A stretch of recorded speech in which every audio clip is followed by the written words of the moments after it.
الله نور السماوات والأرض. بسم الله الرحمن الرحیم.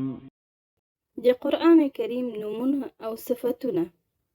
د قرآن کریم لفظ او معنا دواړه رسول الله صلی الله علیه وسلم ته د وحی په واسطه راغلي دي، او دا ډول وحی چې الله سبحانه وتعالی په محمد صلی الله علیه وسلم باندې نازله کړې ده، الله جل جلاله په قرآن باندې نومولې ده، لکه چې فرمایي: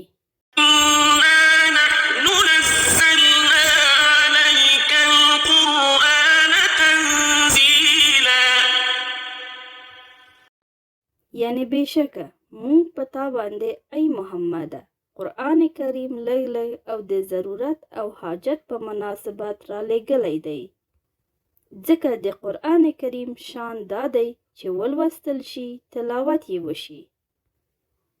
همداراز الله جل جلاله ورته الکتاب هم ویلی دی، لکه چې فرمایي: إنا أنزلنا إليك الكتاب بالحق لتحكم بين الناس بما أراك الله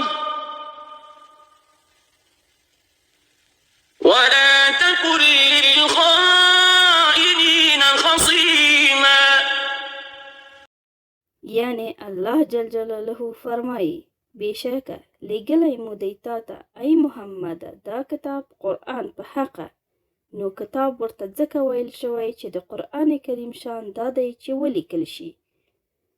همدارنګه الله تعالی د قرآن کریم مختلف صفتونه بیان کړي دي، لکه فرقان یعنی د حق او باطل ترمنځ فرق کوونکی او بیان کوونکی، ذکر یعنی پند او نصیحت، هدن یعنی پخپله هدایت او هم هدایت کوونکی، نور یعنی پخپله رڼا او مؤمنانو ته رڼا کوونکی، شفا یعنی د روحي او بدني مرضونو لپاره روغتیا ده،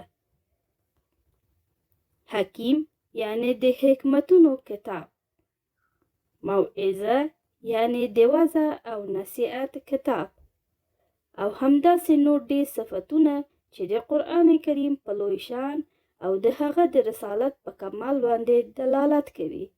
الله تعالی په خپل قرآن کریم کې یاد کړي دي.